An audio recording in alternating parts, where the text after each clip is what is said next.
Bienvenue à Volubilis.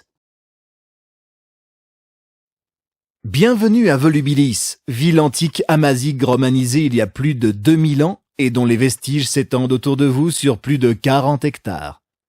Ce site semble avoir été fréquenté dès le néolithique par des agriculteurs-pasteurs. Mais la première ville a été fondée par les Maures au cours du IIe siècle avant Jésus-Christ. En 40 après Jésus-Christ, les Romains annexent le royaume de Maurétanie et font de Volubilis la ville de l'Empire de Rome la plus avancée face aux tribus nomades.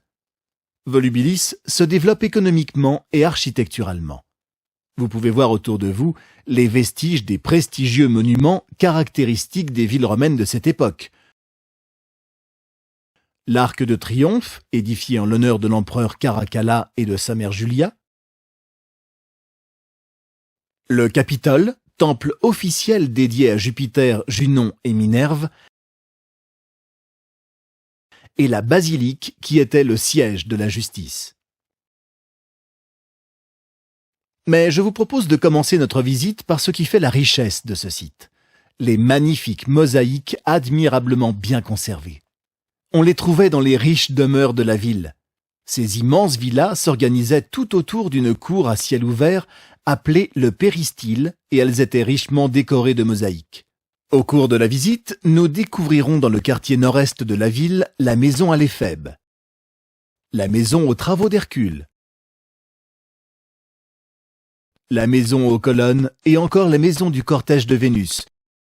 Mais commençons par la plus somptueuse d'entre toutes, ici dans le quartier méridional, la maison d'Orphée. Cette demeure doit son nom à la grande mosaïque située au centre du triclinium, la salle à manger, mosaïque qui dépeint Orphée jouant de sa harpe face à un public d'arbres, d'animaux et d'oiseaux.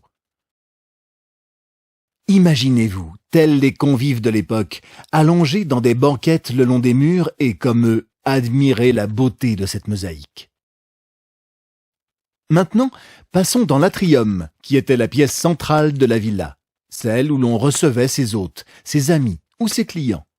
Regardez cette mosaïque. Elle représente Amphitrite, dans un char tiré par un hippocampe et accompagné d'extraordinaires créatures marines. Si à la fin de la visite il vous reste un peu de temps, revenez ici et vous découvrirez encore d'autres mosaïques dont celle représentant un dauphin considéré par les Romains comme un animal chanceux et portant chance.